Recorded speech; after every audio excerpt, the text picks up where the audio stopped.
Assalamualaikum warahmatullahi wabarakatuh.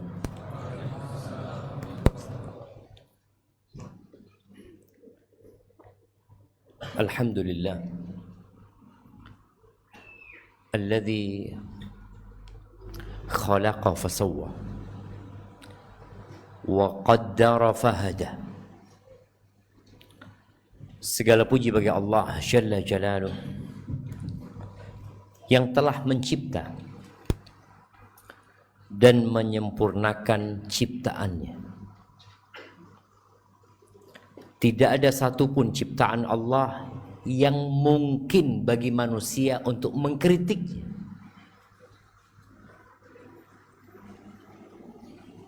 Mata, kenapa kok tidak 3? Nah, ya memang posisi mata ya di situ itu sudah. Ada pertanyaan, kenapa antum kalau nyebrang jalan itu selalu menoleh ke kanan dan ke kiri? Tapi kenapa ayam kalau nyebrang nggak noleh? Nah, karena matanya di kanan dan di kiri. Allah tidak memberikan akal kepada mereka. Manusia dikasih akal. Allah menciptakan dan menyempurnakan ciptaannya. Allah menetapkan segala sesuatu. Dan Allah memberikan hidayah, petunjuk kepada semua ciptaan. Kenapa laron itu datang ke lampu? Kapan dia belajar bahwa nanti kalau punya sayap, engkau datanglah ke lampu? Nah, kapan dia belajar? Allah sudah memberikan petunjuk. Ana tadi selesai sholat melihat laron dimakan sama cicak. Di sini ana lihat tadi, masya Allah ya. Gimana Allah ciptakan laron? Laron itu tadi dari apa? Dari rayap ya. Di mana dia diciptakan sama Allah? Di mana tempat dia? Jauh dari yang namanya cicak. Nggak ada hubungannya cicak ini sama rayap. Tapi bagaimana Allah memberikan sayap kepada itu rayap. Lalu dia terbang. Dan 50.000 tahun yang lalu sebelum penciptaan langit dan bumi, laron itu akan dimakan sama cicak. Ketika kita beriman akan kebesaran Allah Jalla Jalaluh, apa yang kita khawatirkan jemaah? Kita nggak akan khawatir dengan urusan rizki. Allahumma salli wa sallim ala abdika wa rasulika Sayyidina wa maulana Muhammadin wa ala alihi wa ashabihi ajma'in. Amma ba'd. Kemungkinan ini jadi kajian ana yang terakhir. Antum sepertinya juga sudah mempersiapkan diri untuk ujian. Mudir kita juga sudah memotivasi agar para mahasiswa di hari-hari ini banyak melakukan mudzakarah dan murajaah. Maka kalau boleh ana tambahkan nasihat buat antum semua, HP-nya untuk sementara dinonaktifkan. Oh, butuh sama HP Ustaz. Rasul sallallahu alaihi wasallam berdoa. Ya, ini dinisbatkan kepada Nabi alaihi salatu wasallam dan kepada Nabi Daud. wa a'udzubika min malin yakunu alayya adzaban. Dan aku berlindung kepadamu ya Allah dari harta yang menjadi azab buat aku. Seharusnya kita yang menguasai handphone ini, tapi ternyata HP ini yang menguasai kita. Subhanallah, semalam ana mau tidur diingatkan. Ana udah mau tidur tadi, Pak. Ana sempat buka Instagram, sudah di tempat tidur. Ana buka Instagram, ada orang negro. Ditulis itu jam 21.00. Kok ana lihat jam ana sama? Jam 9 malam. Ketika dia sudah mau tidur, tahu-tahu ada yang datang jamaah ke kamar dia. Sebenarnya diri dia yang datang. Dia bikin video dengan banyak kali dirinya ya keluar masuk itu datang. Tapi ada tulisannya, I'm YouTube. Oh, YouTube masuk. Sebentar lagi datang lagi jamaah. Instagram. Oh, Instagram.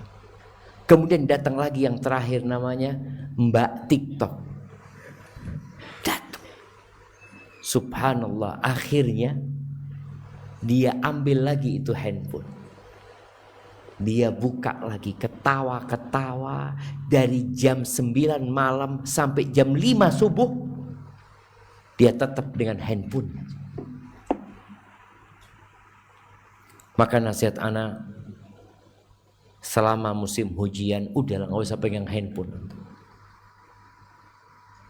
Antum pegang kitab. Kalau kiranya handphone itu memanggil-manggil antum, antum titipkan ke ustaz. Kantor P3M siap menerima titipan handphone.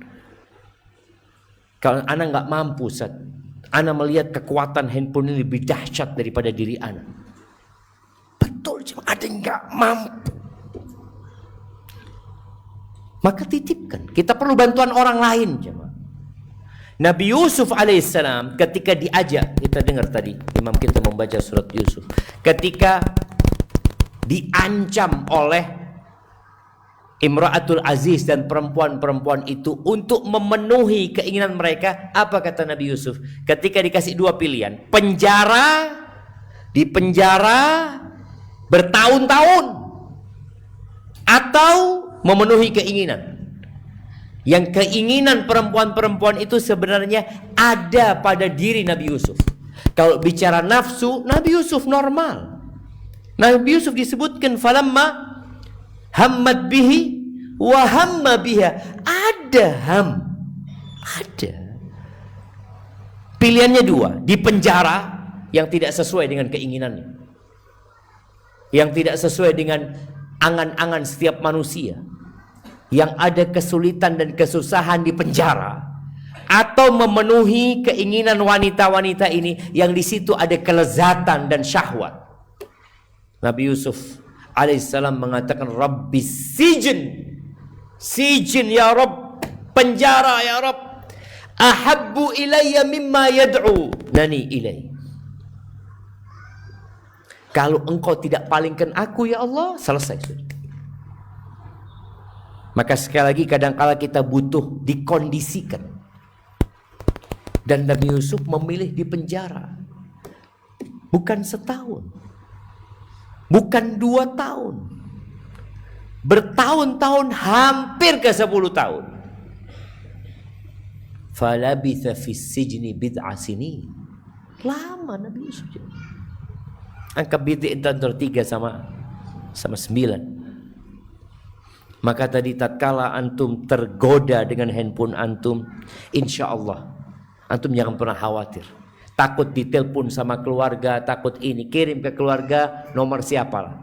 Kalau ada apa-apa, telepon fulan. Bas, handphone anak off-kan sampai selesai ujian. Bisa nanti salat istikharah, Ustaz. Allah yahdikum syabab. Allah yahdikum. Antum bisa hidup tanpa handphone. Bisa. Tinggal tadi, apa antum harus di penjara dulu? Harus nggak punya handphone setelah di penjara. Taib ahibati fillah. Bab kita ini bab al-musafahah, bab tentang berjabatan tangan ya. Bab khusus berjabatan tangan dengan anak-anak. Antum sudah kenal nggak dengan yang di kanan dan di kiri antum? Nah, sudah semua. Kalau belum, coba berjabatan tangan, qul assalamualaikum. Kemudian tanya namanya, dari mana, dan apa profesinya.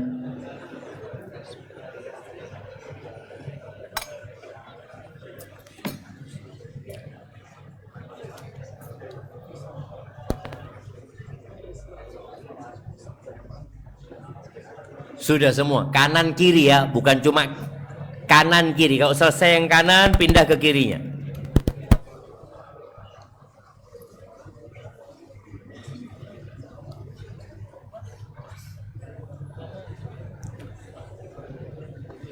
Nah, emak-emak di belakang ya, usahakan duduknya juga berdekatan. Kadang-kala jumlahnya tidak banyak di belakang, akhirnya pada selonjoran sendiri-sendiri ya.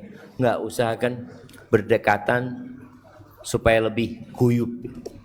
Baik, kita akan mendengarkan bab 439 tentang musafahatus sibyan.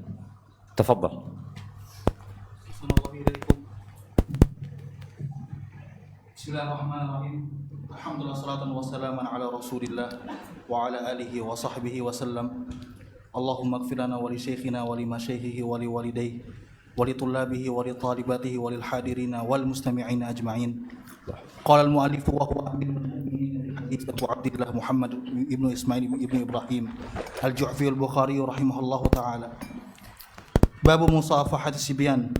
حدثنا ابن شيبة قال حدثنا ابن نباتة عن سلمة بن وردان قال رأيت أنس بن مالك يصافح الناس فسألني من أنت فقلت مولى لبني ليث فمسح على رأسي ثلاثا وقال بارك الله فيك.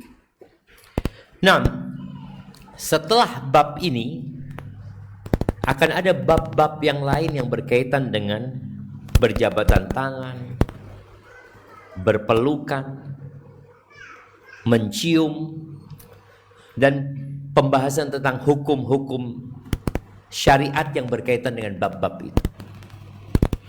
Ahibati fillah, agama Islam datang untuk menyelamatkan manusia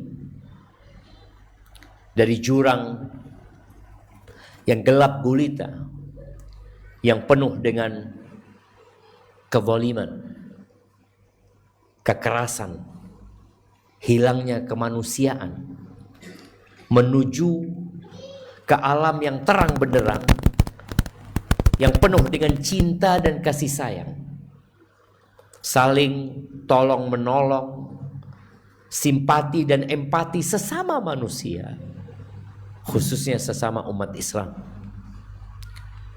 Di sini Al-Imam Bukhari memulai dengan bab musafahatis sibyan, bab menyalami anak-anak. Jadi musafahah itu bertemunya safhatul yad ini ya dengan safhatul yad. Ini namanya musafahah. Kalau gini apa kan namanya? Assalamualaikum. Musafahah? Bukan. Kan ada kan teman-teman yang kadang-kala supaya lebih keren ya, gimana? Gini, terus gini, macam-macam lah dia. Ada berbagai macam gerakan ya, supaya lebih enggak. Musafahah itu cukup seperti ini. Itu namanya musafahah. Kalau ada uzur, mungkin orang tidak bisa bermusafahah, seperti tatkala COVID-19, di mana akhirnya orang khawatir terpapar COVID-19. Jangan musafahah, Buka pintu nggak boleh pakai sofhatul yad. Pakai iya cuma antum semua didorong. Lift pun kita lihat angka-angkanya itu sudah touchscreen, ya. Dari jauh sudah terkena. Ana ingat dari takutnya kita jamaah. Itu pakai kaki jamaah. Pakai kakinya mencetnya itu, karena kita pakai sandal ya, pakai kaki. Ya ada kondisi-kondisi yang tidak bisa kita bermusafahah, ya nanti lain lagi ceritanya. Tapi namanya musafahah itu bertemunya sofhatul yad dengan sofhatul yad. Baik, kalau bertemunya ujung jari sama ujung jari, apa disebut musafahah? Kan antum lihat ya. Musafahah apa bukan? Bukan. Antara perempuan sama perempuan kadang kala, assalamualaikum, waalaikumsalam, kata dia. Bukan musafahah. Kembali, namanya musafahah itu bertemunya sofhatul yad dengan sofhatul yad. Kadangkala sebagian kita enggak, bukan sofhatul yad tapi ujung jarinya. Coba antum salaman sama. Nah. Assalamualaikum. Ini ada orang-orang sombong kadang jemaah. Assalamualaikum. Assalamualaikum. Jadi dia enggak mau pegang sofhatul yad itu. Ini yang ada fadilahnya ini musafahah. Dan memang orang ketika congkak dan hatinya keras, itu salamannya beda. Assalamualaikum. Assalamualaikum. Ingat musafahah. Ya, bertemunya sofhatul yad dengan sofhatul yad, bukan ujung jari dengan ujung jari, dan bukan tadi ke apa ya? Apa nyebutnya ini? Tos ya. Tos seperti itu tidak disebut musafahah. Jadi antum nanti enggak akan dapat fadilah yang disebutkan. Di bab musafahati sibyan, menyalami anak, sampai anak kecil itu disalamani. Di sini Al-Imam Bukhari mengatakan telah mengajarkan kepada kami Ibn Syaibah. Dia berkata telah mengajarkan kepada kami Ibnu Nabatah dari Salamah ibn Wardan. Dia berkata ra'aitu Anas bin Malik yusafihun nas. Athar ini ada rawi yang dhaif memang. Katanya Salamah ibn Wardan, aku melihat Anas bin Malik yusafihun nas. Anas bin Malik ini punya cerita panjang mencontoh Nabi alaihi salatu wassalam. Katanya Salamah, aku melihat Anas itu salaman sama orang-orang. Salaman. Fasa'alani. Dan bertanya kepada aku, yakni kepada Salamah ibn Wardan. Jadi salaman kemudian ditanya namanya. Ini menunjukkan salaman yang sungguh-sungguh. Ada cuma salaman? Ya, enggak, ini salaman terus ditanya, "Man anta?" Kau siapa? Seneng orang itu kalau ditanya, jamaah. Anda masih ingat ya? Dulu ya, masih banyak yang tua-tua dari orang Arab yang tinggal di Jember ini atau di Bondowoso, karena anak hidup di antara dua kota ini. Tadi antum kenalan dari hati, apa karena disuruh Ustaz? Enggak dari hati antum kenalan. Iya, dari mana? Iya.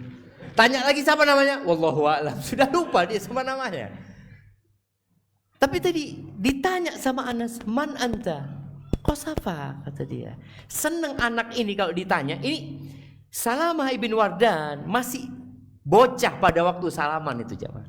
Makanya hadisnya berkaitan dengan babnya menyalami anak-anak.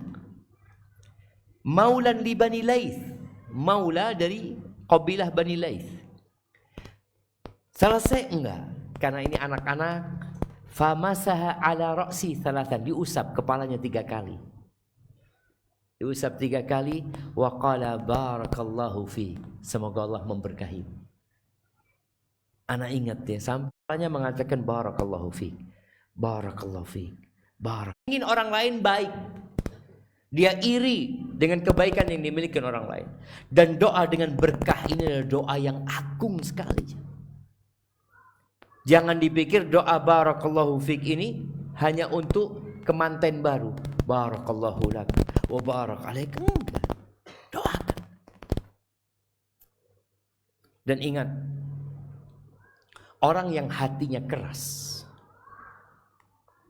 itu sulit untuk berlapang dada sama anak-anak kecil. Maka nasihat anak buat emak-emak kalau mau cari suami, carilah suami yang peduli sama anak-anak. Yang dia kalau ada anak-anak, dia pegang, dia doakan, ya seperti itu. Karena dikhawatirkan nanti suaminya keras hatinya, punya anak tapi nggak mau sama anak-anaknya. Ada suami-suami setelah punya anak, anaknya itu kurang diurusin, jamaah. Anaknya salaman ya salaman aja, nggak pernah dicium. Padahal Rasulullah SAW yuqabbilu sibyan. Beliau mencium anak-anak itu. Bukan cuma disalami, tapi juga dicium. Ini tadi kalau bicara bagaimana kita bermuamalah dengan anak-anak itu. Dari Anas kita melihat Anas menyalami, mengusap kepalanya, kemudian mendoakan, bertanya sama itu anak. Gimana senengnya itu anak ditanya sama, apalagi antum calon ustadz semuanya. Jangan pernah bakhil disalamani sama orang. Dulu waktu anak pulang dari Medina, ya kita itu kaku ya, karena kita belum pernah berdakwah. Anak kadangkala ya menghindar sama jamaah, disalamani sama jamaah itu anak menghindar. Sudahlah, anak lewat pintu belakang atau mana. Anak ditegur sama satu jamaah yang sepuh, Ustadz tolong kalau keluar itu jumpain itu jamaah. Mereka sekedar mau salaman sama Ustadz. Subhanallah. Akhirnya ya karena dikasih nasihat sama yang lebih tua, ya kita praktek dan ternyata fadilahnya besar sekali. Orang salaman itu. Kita akan lihat bagaimana fadilah orang-orang yang bersalaman. Baik. Kita lanjutkan ke bab selanjutnya. Tafadhal. Assalamualaikum. Tsumma qala al-mu'allif rahimahullah ta'ala babul musafahah. حدثنا حجاج قال حدثنا حماد بن سلمة عن حميد عن أنس بن مالك قال لما جاء أهل اليمن قال النبي صلى الله عليه وسلم قد أقبل أهل اليمن وهم أرق قلوبا منكم فهم أول من جاء بالمصافحة. Masya Allah. Ini bab musafahah, cerita tentang Anas. Yang ini hadis yang diriwayatkan Anas. Lamma jaa ahlul Yaman, ketika datang orang-orang, telah datang nih kemari nih penduduk Yaman. Jadi kalau bicara penduduk Yaman, asalnya orang-orang Arab itu adalah di Yaman sana. Yang ada di Mekah dahulu ya Jurhum ya. Yang sebelumnya Mekah kosong, tidak ada manusia pun. Sampai mereka datang, akhirnya menikahlah dengan Nabi Ismail, dan dari mereka lah kemudian Quraisy. Wahum, dan mereka kata Nabi SAW, araqu quluban minkum. Mereka itu lebih lembut hatinya daripada kalian. Ya, ada daerah-daerah yang penduduknya keras. Keras boleh jadi karena memang tabiatnya seperti itu, atau keras karena lingkungan yang membentuk dia menjadi keras. Karena kita tahu akhlak itu ada yang bawaan lahir, ada yang bentukan lingkungan. Kan ada yang memang aduh fulan, ini pokoknya bani fulan semuanya bakhil. Kalau ada yang khair, kalau ada yang dermawan, ada maksudnya. Kok bisa seperti itu katanya? Ya boleh jadi karena lingkungannya memang seperti itu, atau karena tabiat. Tapi bisa dirubah. Kita bicara hal itu bisa dirubah. Nabi SAW ketika menyampaikan ini kepada para sahabatnya, maka tentunya ada pesan di sana agar mereka ya meniru nih orang-orang yang hatinya lebih lembut daripada mereka. Allahumma shayyiban nafi'an. Antum jangan aduh hujan, gimana pulang? Antum sudah urusan hujan sudah Allah tetapkan sebelum antum lahir. Sudah Allah takdirkan malam ini hujan. Sudah ditakdirkan sepeda antum hilang. Umpamanya seperti itu. Semua sudah ditakdirkan jemaah.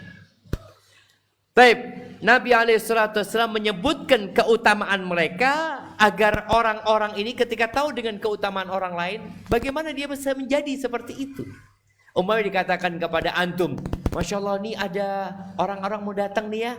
Nih orang-orang Masya Allah semuanya hafal Quran. Akhirnya jadi kepingin seperti mereka. Fahum awwalu man ja'a bil musafaha. Mereka adalah orang yang pertama kali datang membawa musafaha. Dari Yaman sana musafaha ini jemaah. Kemudian tersebar kemana-mana. Tapi siapa yang pertama kali membuat sunnah musafaha ini? Orang-orang Yaman.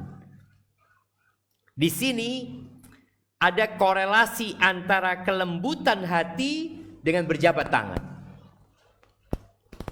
Ketika hati antum lembut, antum akan sering berjabatan tangan. Ketemu sama sahibnya. Dan alhamdulillah jamaah, sekarang ana lihat mahasiswa itu berhenti salaman. Yang biasanya Assalamualaikum, Assalamualaikum, sekarang Assalamualaikum. Apa fadilah musafaha? Di antara fadilah musafaha ini, kalau tadi kan Nabi SAW menceritakan tentang kelembutan hati yang berdampak kepada musafaha atau berjabatan tangan, ya akan membuat orang hatinya lembut juga, karena dia nggak jauh dari manusia, dia mendekat kepada orang. Bagi teman-teman yang susah bersosialisasi, paling tidak antum mulai dengan ucapan salam dan musafaha. Assalamualaikum, musafaha. Ana susah bergaul, Ustaz, mulai dengan itu. Lama kelamaan ketika antum suka berjabatan tangan, antum akan cari orang untuk berjabatan tangan. Mamanya di kamar, Allahu Akbar, ana 2 hari gak berjabatan tangan ya. Umpamanya karena antum sibuk ujian, gak mikirin swipe-swipe, keluar sekedar untuk berjabatan tangan, Assalamualaikum. Apa yang didapatkan? Kata Nabi SAW di hadis yang diriwayatkan Abu Dawud dan Tirmidzi, ma min muslim, tidaklah 2 muslim yang berjumpa kemudian mereka berjabatan tangan, berjumpa kemudian berjabatan tangan saja, melainkan Allah akan ampuni dosa 2 orang ini sebelum mereka berpisah. Allahu Akbar jamaah. Bayangin ya, sebuah amalan yang sangat sederhana sekali, ternyata di situ ada pengampunan dosa. Ahibati fillah, ada satu hal yang perlu kita renungkan bersama. Kenapa banyak sekali amalan yang fadilahnya itu pengampunan dosa? Zikir setelah sholat fardu, subhanallah 33 kali, alhamdulillah 33 kali, Allahu Akbar 33 kali, ditutup dengan la ilaha illallah wahdahu la syarika, diampuni dosanya walaupun seperti buih di lautan. Malam Lailatul Qadar, man qama Lailatul Qadri imanan wahtisaban ghufira lahu ma taqaddama min dzambi.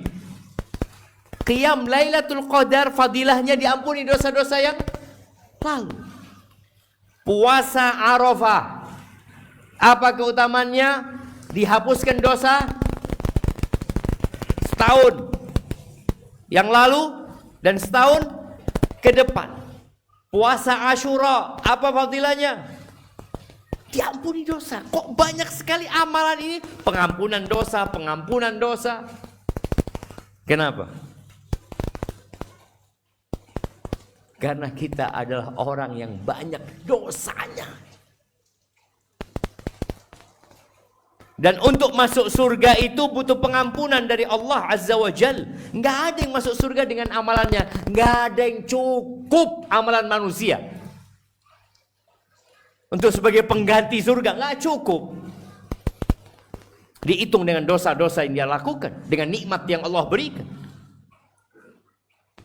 Ketika Allah menyuruh kita berlomba-lomba, Rabbikum wa jannah, kalian bersegeralah menuju ampunan Allah Azza wa Jalla. Ampunan.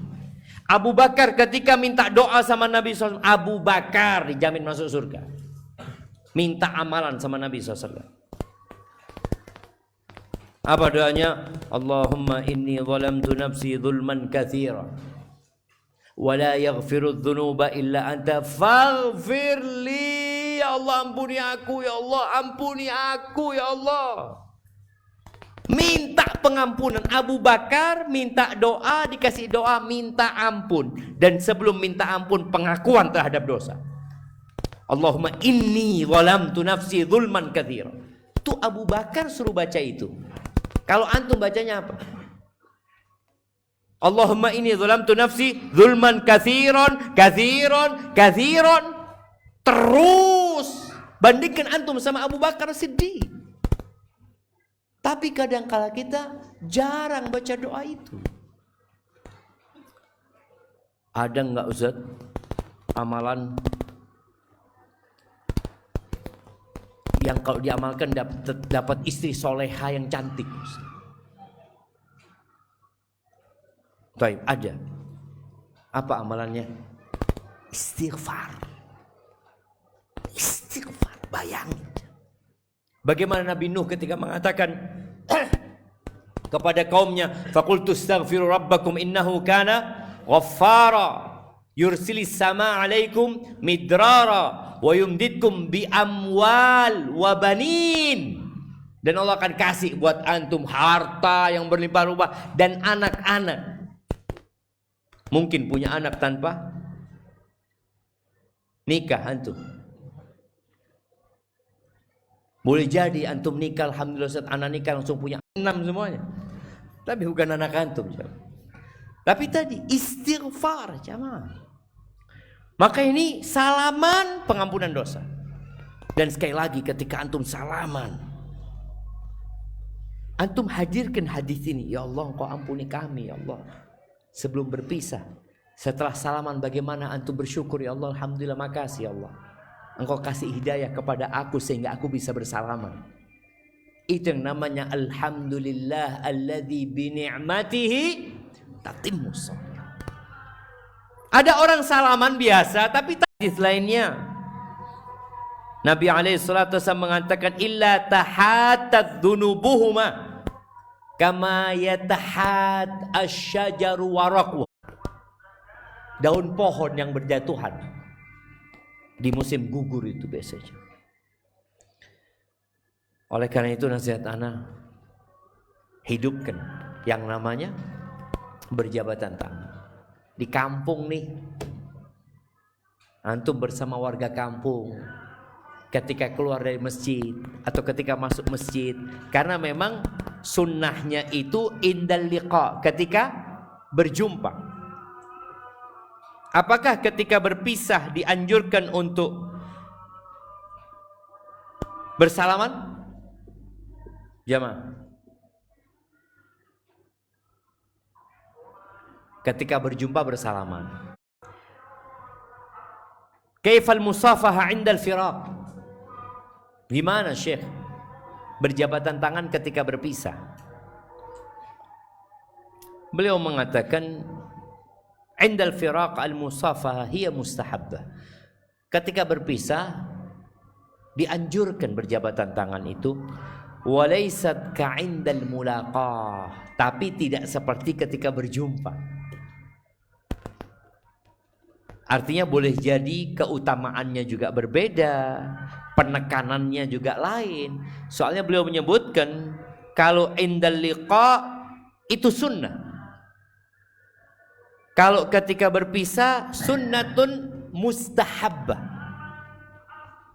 Berarti kedudukannya lebih, Masya Allah, kedudukannya lebih di bawahnya jamaah ya. Karena beliau mengatakan hadis-hadis yang berkaitan dengan berjabatan tangan ketika berjumpa.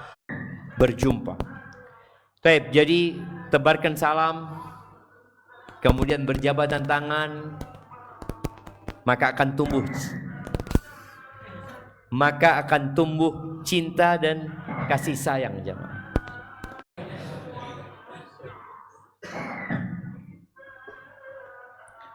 Baik, dari Anas bin Malik radhiyallahu anhu, subhanallah ya, hadis musafahah ini Anas lagi.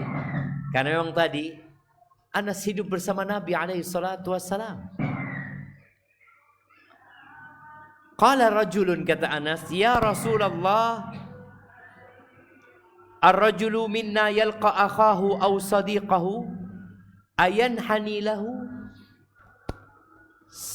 Seorang di antara kita berjumpa dengan kawannya atau saudaranya, apakah membungkukkan diri?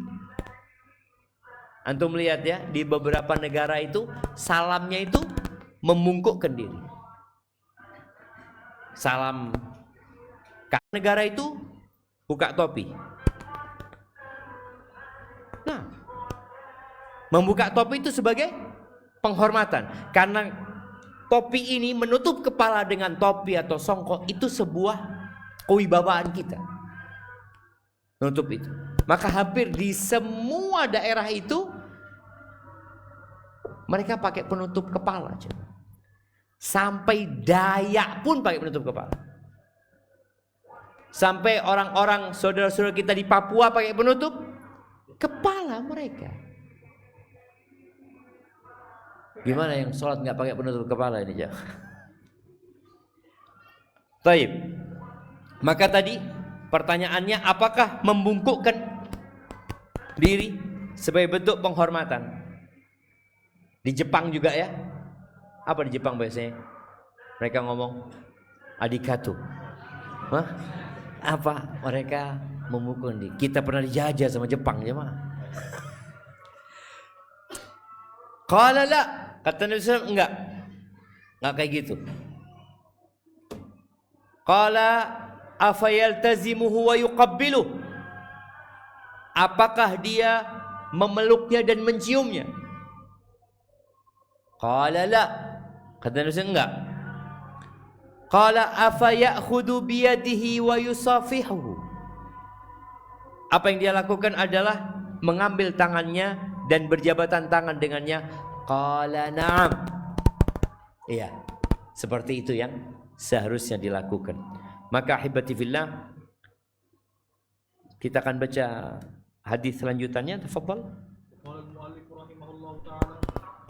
حدثنا محمد بن صباح قال حدثنا إسماعيل بن زكريا عن أبي جعفر الفراء عن عبد الله بن يزيد عن البراء بن عازب قال من تمام تحيتي أن تصافح أخاك. Baik, ini ada asar yang mauquf kepada sahabat Nabi Al-Bara bin Azib radhiyallahu anhu. Dia mengatakan min tamamit tahiyyati an tusafiha akhaka, termasuk kelengkapan at-tahiyyah. Apa tahiyahnya kita? Salam. Jadi termasuk kesempurnaan tahiyyah ketika mengucapkan assalamualaikum adalah berjabatan tangan. Ini mauquf kepada Al-Bara bin Azib ya. Jadi memang kalau cuma assalamualaikum aja tanpa berjabatan tangan kayaknya kurang sempurna. Dan ini termasuk penyempurna dari tahiyat kita tadi. Ketika kita berdekatan, ayolah salaman. Kalau berjauhan mungkin cukup mengucapkan salam. Tabna semaul adzan.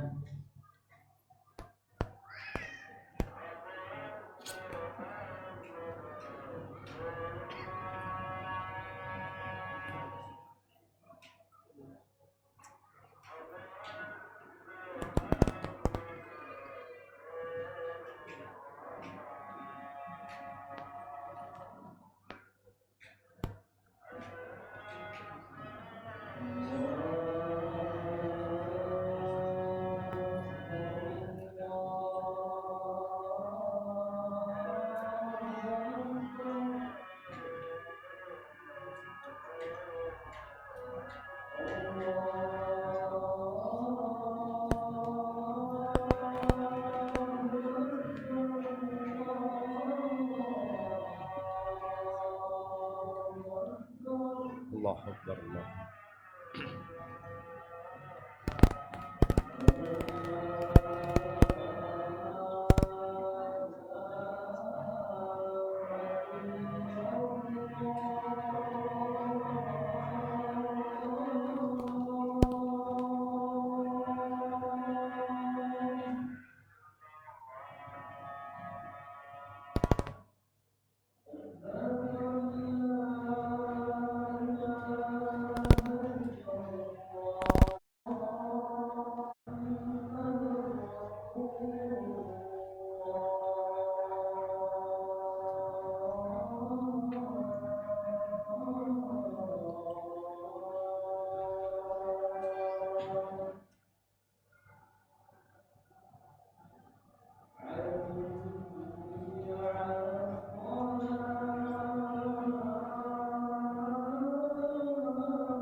شوف المفروض تفتحونه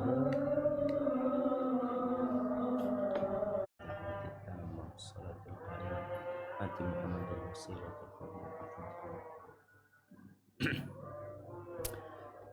Naam. Ya, jamaah berkaitan dengan athar yang baru saja kita baca di Al-Bara' bin Azib, bahwa termasuk kesempurnaan penghormatan kita, salam kita kepada orang lain itu adalah dengan berjabatan tangan. Kadang-kala orang itu males ya. Ketika masuk ke ruangan ke teman-temannya, Assalamualaikum. Salam. Jamaah bil qulub. Bil qulub maksudnya salamannya pakai hati. Males ini. Salaman sudah. Ahlan wa sahlan, salaman. Tadi dengan setiap antum memberikan sesuatu kepada ustaz, dibukain. Jadi ada satu pertanyaan dibuka ya, kemudian disusun gitu ya. Biar ustaznya nggak kerja dua kali. Antum kan udah belajar di kitab Tadhkiratus Sami' wal Mutakallim. Naam.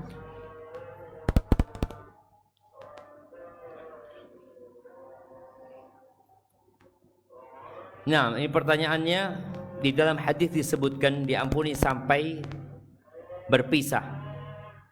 Nah, apakah saat tangannya berpisah atau saat pertemuannya selesai? Wallahu a'lam bishawab. Boleh jadi ketika tangannya terpisahkan. Biasanya kan orang salaman itu ada yang langsung berpisah, ada yang mungkin duduk dulu ngobrol di antara mereka. Jadi dua-duanya mungkin. Yang jelas Allah akan ampuni dosa-dosa kita ketika kita berpisah, dan kita pasti berpisah.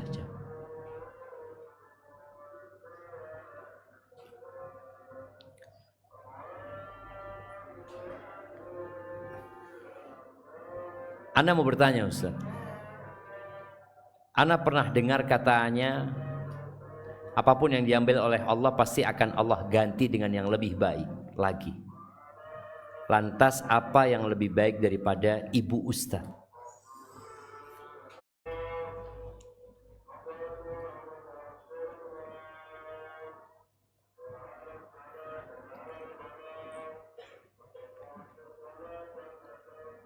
Banyak cuma kalau ana ceritakan, ana kayaknya bakal nangis.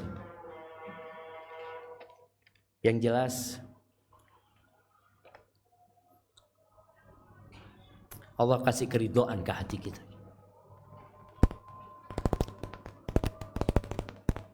Dan kita tahu Nabi alaihissalatu wassalam mengatakan faman radiya falahu ridha. Barang siapa yang ridha dengan ketentuan Allah, maka Allah akan ridha sama dia. Adakah yang lebih baik daripada keridhaan Allah Subhanahu wa taala? Dulu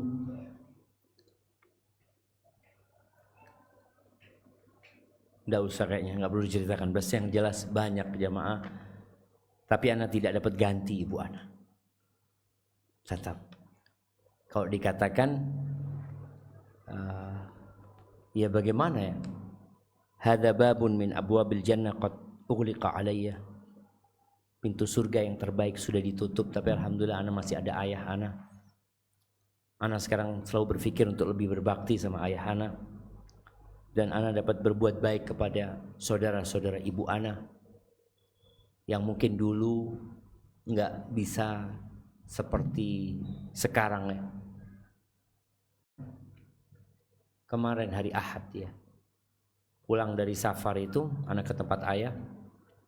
Anak ngomong, anak mau ke kuburan ibu. Anak ngomong, ayo semua berangkat. Akhirnya berangkat semua ke kuburan ibu. Ya mudah-mudahan dengan ibu pergi, anak jadi lebih ingat kepada akhirat ya. Anak lebih sadar bahwasanya semua akan ditinggal. Mungkin ketika ibu masih ada ya, adalah pikiran-pikiran dunia. Tapi ketika ibu pergi, anak jadi lebih dekat lagi lah. Semoga Allah mematikan kita husnul khatimah semuanya. Mohon nasihatnya Ustaz untuk keluarga kami yang berkaitan seorang adik yang menikah mendahului sang kakak, dan kakak masih belum juga bisa menerima, sedangkan dua pihak keluarga besar dari pihak laki-laki dan perempuan sudah merestuinya. Lantas bagaimana sikap adik terhadap kakaknya, serta nasihat untuk kakak saya dan orang tua? Syukran barakallahu fiik. Nasihat yang paling indah adalah yakinya. Dialah Rabbul Alamin. Tidak ada satu daun yang jatuh kecuali dengan izin Allah Subhanahu wa taala. Satu daunnya. Tidak ada satu debu yang terbang kecuali dengan izin Allah Azza wa Jalla. Maka kalau bicara nasihat, nasihati dengan masalah takdir. Kemudian sampaikan bahwa takdir Allah itu baik ketika kita menerimanya. Dan boleh jadi dengan menikahnya sang adik, sang kakak akan mendapatkan kebaikan yang lebih banyak. Kita itu kan nggak tahu kecuali setelah terjadi. Nabi Ibrahim dikasih budaknya Sarah, Hajar. Akhirnya punya anak. Dan bagaimana kebaikan Sarah ini? Sarah itu cantik banget ya. Ya. Tidak ada wanita yang lebih cantik dari Sarah setelah Hawa. Hawa itu perempuan paling cantik yang Allah ciptakan. Kemudian di antara Hawa sampai ke Sarah itu nggak ada yang lebih cantik, dan mungkin entah sampai kapan cantik banget Sarah itu, tapi nggak punya anak dia. Dia relakan. Nabi Ibrahim tidak menikah lagi, tapi dikasih sama Sarah. Dari cintanya Nabi Ibrahim kepada Sarah, bagaimana Sarah mendampingi Nabi Ibrahim alaihissalam ya. Kemudian Allah berikan kepada Sarah putra Ishak ya, yang ditunggu lama. Bahkan Sarah pun berpikir gak akan bisa punya anak ya. Jadi mungkin sampaikan kepada kakak, orang tua, insya Allah ada hikmah besar di balik ini ya. Dan ada banyak kejadian jamaah. Ketika sang adik nikah duluan, kakaknya cepat menikah. Tapi ketika sang adik nggak nikah, kakaknya malah mundur. Akhirnya nih satu keluarga semuanya jadi tua menikah. Karena saling nunggu-menunggu. Sambil didoakan ya, ketika antum punya sesuatu hadiah, berikan hadiah untuk menumbuhkan cinta dan Dan alhamdulillah kami sering ikut kajian pranikah antum. Dan pastinya ini bekal utama untuk berjalannya pernikahan sakinah, mawaddah dan rahmah. Ya, ana doakan barakallahu lakuma wa baraka alaikuma wa jama'a bainakuma fi khair ya. Kalau bicara nasihat pernikahan, ketahuilah antum butuh sabar. Orang kadang-kala ngomong nikah itu ternyata nggak enak. Enaknya sedikit. Enaknya berapa? Cuma 5%. Sisanya enak sekali. Ya, itu omongan orang yang pengantin baru. Setelah dapat sebulan 90% kurang jadi 70% kata dia. Setelah itu tinggal 50%. Sahih jemaah. Karena nikah itu tanggung jawab. Bukan bersenang-senang. Bukan bersenang-senang. Makanya Nabi SAW mengatakan man istata'a minkumul ba'a falyatazawwaj. Yang mampu nikah gitu. Yang enggak jangan. Karena ketika memaksakan diri untuk menikah sedangkan dia enggak mampu, yang ada beban buat dia. Beban. Ya, Anda enggak perlu cerita. Antum semua punya cerita. Ayah dan bunda antum. Kita semua punya cerita.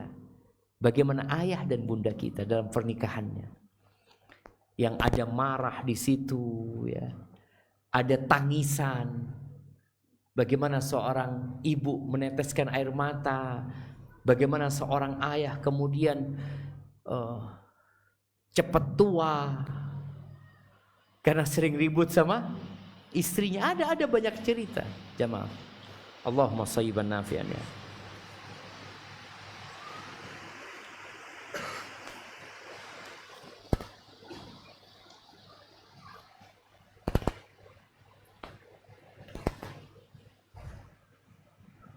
Nah, setelah menikah, ini sambungannya jemaah.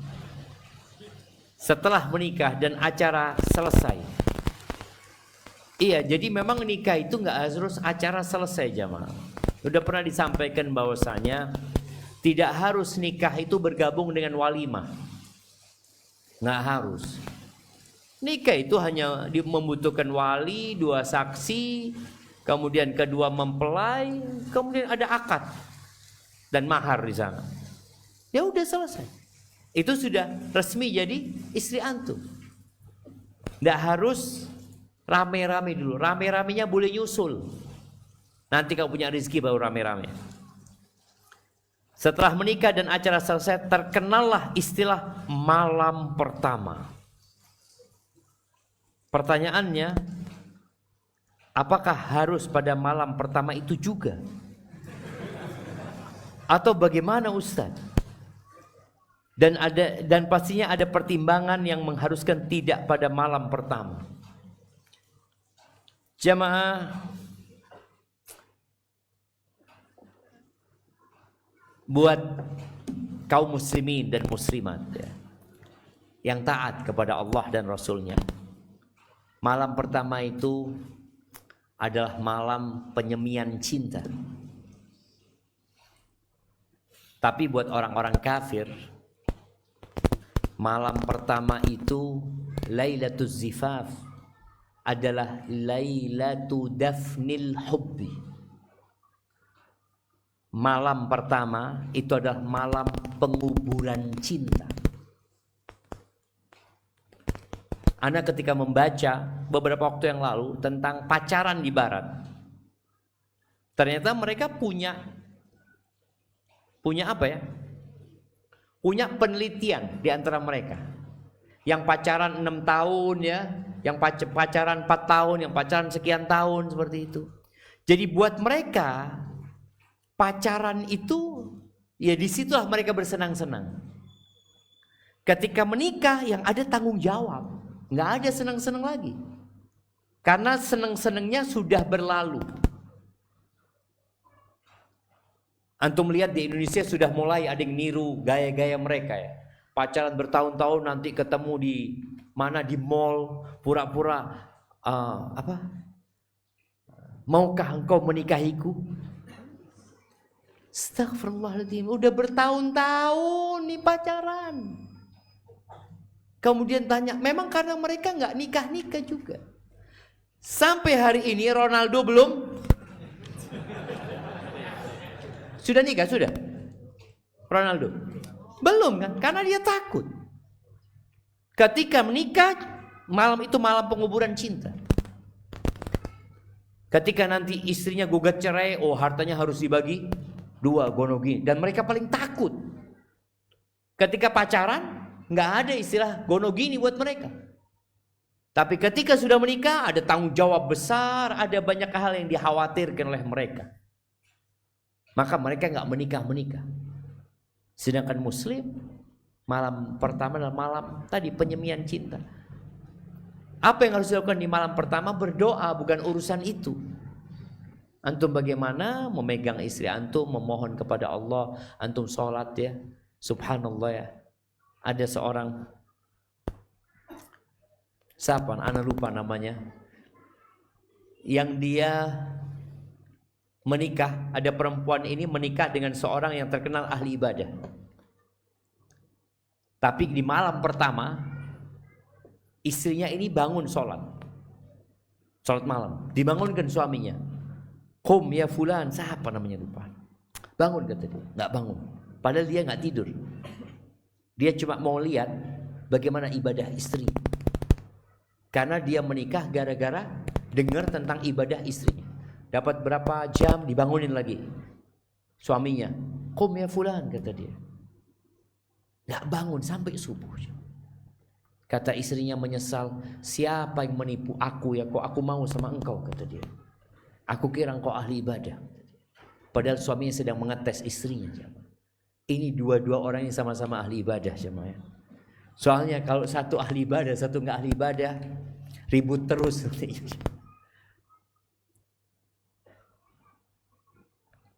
Ustadz minta nasihatnya untuk anak yang saat ini sulit sekali untuk menghadirkan rasa khusyuk ketika punya masalah. Apakah antum harus menghadirkan masalah dulu baru antum khusyuk? Iya. Kalau antum nggak bisa khusyuk kecuali punya masalah, maka antum harus hadirkan masalah itu tiap hari. Kita semua punya masalah. Bikin masalah.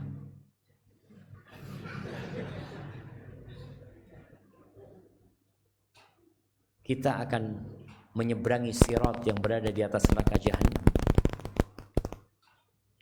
Masalah antum bukan masalah keluarga, tapi masalah kita akan ditinggalkan sama keluarga. Maka berusaha antum untuk menghadirkan masalah-masalah yang pasti antum akan hadapi. Ketika antum memikirkan masalah itu, antum akan khusyuk sholatnya. Bagaimana tatkala nanti anak di kuburan ya? Gak ada keluarga. Kemudian masalah-masalah dunia antum. Antum hadirkan juga. Ya Allah, aku punya masalah ya Allah. Ya sudahlah, Allah yang bisa menyelesaikan. Maka di situ antum akan sujud baca doa terus. Ana merasakan ketika ana sujud hanya baca doa yang biasa, doa sujud, boleh kan? Tapi biasanya ana merasakan ada yang kurang gitu. Tapi kalau ana sujud kemudian minta sesuatu sama Allah, ana jadi lebih konsentrasi karena ana mau minta sesuatu. Tadi ada masalah. Kadangkala sujud pertama, oh ana kok nggak minta tadi sujud pertama, sujud kedua ana minta. Nanti ngeblank lagi jamaah ya, kemana-mana sujud yuk, rokaat kedua nggak minta apa-apa sama Allah Subhanahu Wa Taala, itu udah ngeblank kita. Tapi ketika antum, Nabi SAW menyuruh kita untuk baca doa ketika sujud, karena dengan kita berdoa berarti kita punya perlu sama Allah Azza wa Jalla. Dan orang yang memiliki kebutuhan dan kebutuhannya mendesak, mau tidak mau dia akan konsentrasi dan menghadirkan, ya Allah minta aku, ya Allah aku minta ya Allah. Antum lagi minta, tahu-tahu imamnya Allahu Akbar. Siapa imamnya kok cepet ini? Nah, bisa jadi seperti itu loh jemaah.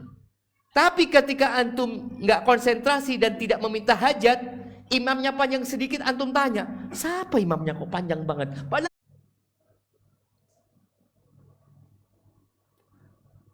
kaifa yuhsin akhawatuna au ikhwanuna au kaifa nuhsin ila ikhwanina ma'annahum kanu ya'maluna su'an ilaina. Masya Allah, ini kayaknya mahasiswa idat ya, bagus, dia sudah berusaha untuk menulis bahasa Arab. Nah, ini banyak pertanyaannya, mungkin yang Anda jawab satu ya, karena ada pertanyaan lainnya. Kalau bicara bagaimana kita berbuat baik kepada saudara-saudara kita yang mereka melakukan keburukan kepada kita, jamaah ketahuilah, kita berbuat baik kepada mereka bukan karena mereka, tapi karena Allah nyuruh kita untuk berbuat baik. Kalau kita mengikuti nafsu kita nggak mau berbuat baik sama orang yang nyakitin kita. Tapi Allah Azza wa Jalla mengatakan idfa' billati hiya ahsan. Balaslah dengan yang lebih baik gitu loh. Fa idzal ladzi bainaka wa bainahu adawatun ka'annahu waliyyun hamim. Nanti permusuhan, kebencian itu akan hilang. Dan ketika kita berbuat baik sama mereka lalu mereka membalasnya dengan keburukan, kita tetap akan dapat pahala di sisi Allah Azza wa Jalla. Mereka yang akan mendapatkan keburukan dari apa yang mereka lakukan nantinya.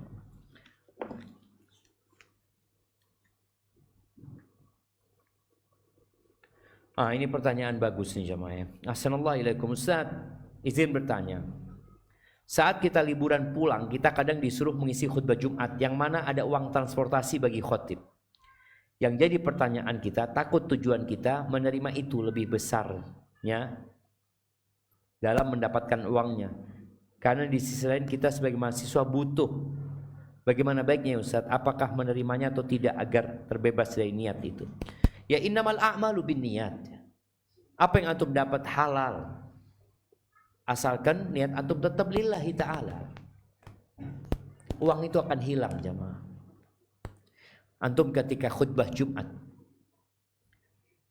bayangin ya, uang yang antum akan dapatkan. Ana sempat tanya sama mahasiswa di kelas, siapa yang pernah khutbah Jumat? Nah, ana tanya, dapat berapa antum? Anu Ustaz, 500 Ustaz. Insyaallah. Antum berapa? Alhamdulillah Ustaz, 700 Ustaz. Kan dari satu kota ke kota beda-beda kan. Masya Allah. Di Jember berapa dikasih? Ada yang Jember berapa? Anu Ustaz, 100 Ustaz. Alhamdulillah. Antum bayangin tadi, duit 100, 700, 10 juta kalau antum dapatkan. Dengan fadilah yang antum akan dapatkan ketika antum menyampaikan ke umat. La ayyahdiyallahu bika rajula. Satu orang di antara yang hadir itu dapat hidayah lewat antum. Khairun laka min humrin na'am. Itu lebih baik daripada harta yang paling berharga di bangsa Arab dulu, namanya onta merah. Lebih baik jemaah. Jadi uang itu dibandingkan dengan fadilah yang antum dapatkan dari Allah, nggak ada apa-apanya gitu loh. Maka jangan terlalu memandang kepada dunia ini, oh Masya Allah fulus. Nah, apa kata Nabi SAW berkaitan dengan kenikmatan dunia ini? Seperti seorang yang naruh jarinya di samudra, kemudian dia lihat ada satu tetes tuh mungkin di jarinya. Ini loh, satu tetes ini diperebutkan 8 miliar manusia, dan antum cuma dapat 1 juta. Itu berapa dari satu tetes? Sedikit sekali jamaah. Maka tadi hadirkan diri antum bagaimana ketika anak-anak, ya Allah insya Allah mudah-mudahan ada satu yang dapat hidayah. Satu aja.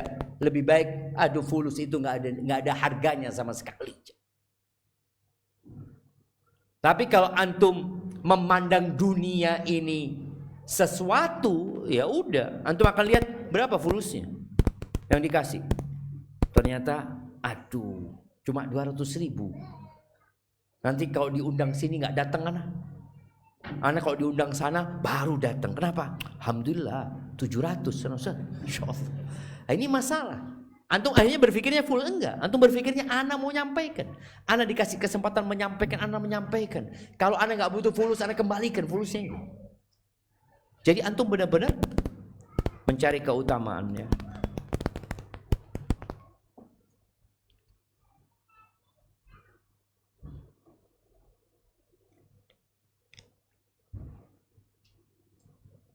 Masya Allah. Ini pertanyaan, kenapa ikhlas itu sangat sulit?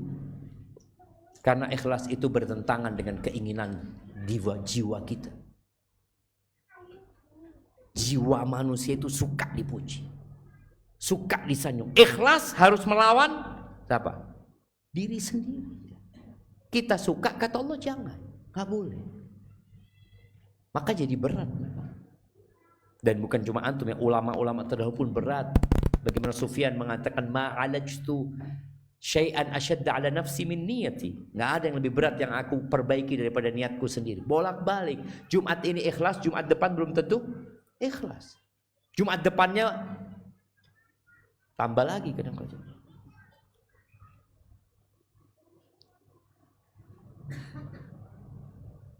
Baik, barakallahu fikum jamaah.